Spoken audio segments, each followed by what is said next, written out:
Imagine launching what you believe is your most advanced product yet, only to have it rejected by millions of users within hours. That's exactly what happened to OpenAI on 7th August 2025, when GPT-5's release became one of the most controversial AI launches in history. What started as a celebration of technological achievement quickly spiraled into a public relations nightmare. Within 24 hours, the company was forced into damage control mode, bringing back the very model they'd just replaced. On that Thursday morning, OpenAI unveiled GPT-5 with considerable fanfare. The model promised superior reasoning, better coding capabilities, and a revolutionary real-time router system that would automatically select the perfect AI variant for each query. Sam Altman himself had tweeted a Death Star image from Star Wars, suggesting something powerful was coming. But from the very first moments, things went terribly wrong. The centerpiece innovation, that automatic router system, catastrophically failed. For hours, it remained completely broken, sending complex queries to basic models and making GPT-5 appear, in Altman's own words, way dumber than intended. Users logging in that morning discovered something even more frustrating. They'd lost the ability to choose their preferred AI model entirely. ChatGPT Plus subscribers, who'd previously enjoyed unlimited access to GPT-4o, suddenly found themselves restricted to just 200 messages per week with the new system. 5 minutes into the launch livestream, OpenAI displayed what would become infamous as the chart crime of the century. The presentation showed GPT-5's performance with a bar graph so misleading it violated every principle of data visualization. The chart showed GPT-5 scoring 52.8%, yet its bar appeared nearly twice as tall as a model that actually scored 69.1%. Even more bizarrely, two completely different scores were represented by identical bar heights. Social media erupted instantly. The term chart crime began trending within hours. Memes spread like wildfire, with users joking about using GPT to create misleading corporate presentations. Sam Altman himself would later call it a mega chart screw-up on social media. Former OpenAI employees publicly criticized the error. One tweeted they would never have let that plot happen, adding salt to the wound. While the company quickly corrected the charts in their blog post, the damage to their credibility was immediate and lasting. But misleading charts were just the beginning. As users actually tried GPT-5, a wave of disappointment turned into genuine anger. A Reddit thread titled "GPT-5 is horrible" exploded, gathering over 4,600 upvotes and 1,700 comments within hours. Users described losing something precious. Where GPT-4o had felt warm and conversational, GPT-5 felt cold and mechanical. One user compared it to talking to a spreadsheet, while another said it was like interacting with an overworked secretary. The complaints revealed something profound about human-AI relationships. Users weren't just frustrated about features, they were grieving. "I really feel like I just watched a close friend die," wrote one commenter, capturing a sentiment shared by thousands. Creative professionals felt particularly betrayed.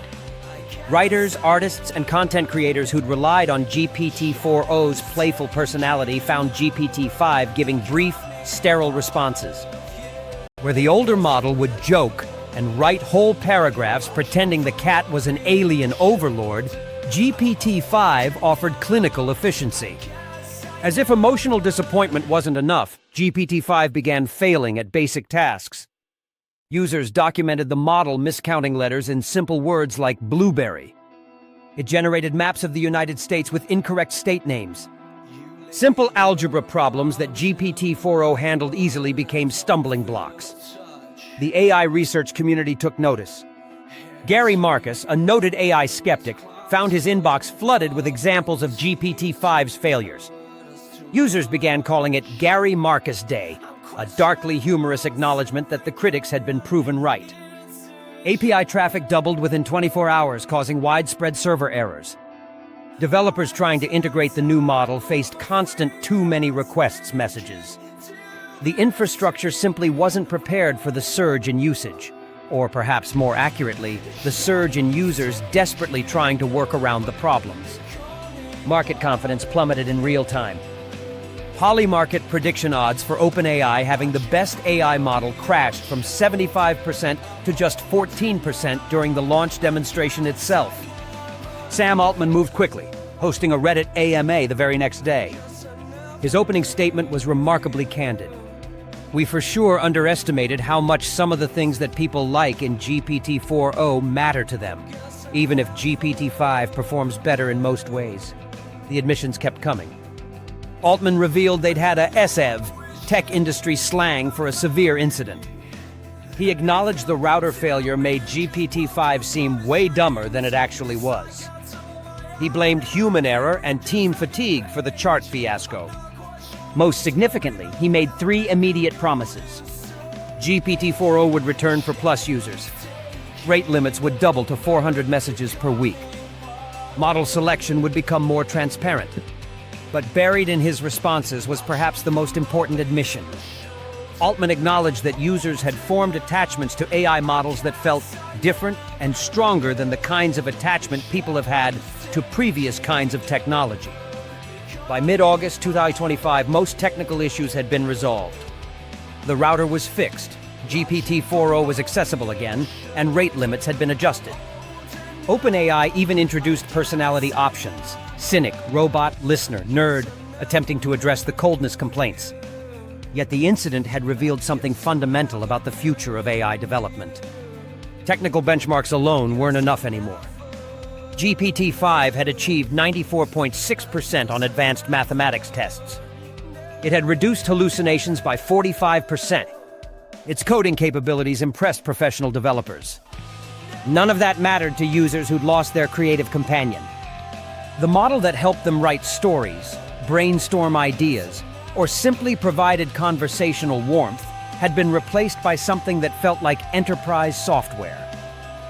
MIT Technology Review captured it perfectly, calling GPT-5 above all else a refined product, rather than the revolutionary leap toward artificial general intelligence that had been marketed. The GPT-5 controversy marked a turning point in AI history. It was the moment when user agency became non-negotiable. The era of companies simply declaring their latest model better and expecting automatic adoption had ended. Users had become sophisticated enough to distinguish between genuine advancement and mere iteration. They demanded not just better benchmarks, but better experiences. They wanted choice, personality, and the preservation of what they valued, not just raw computational power. OpenAI maintained its 700 million weekly users, but the relationship had fundamentally changed. Trust, once given freely, now had to be earned with each update. The company learned that in the race toward artificial general intelligence, they couldn't afford to leave human preferences behind. The GPT-5 launch teaches us that the future of AI isn't just about making models smarter. It's about understanding what users actually need and value. As we move forward into an era of increasingly powerful AI systems, the companies that succeed won't just be those with the best technology.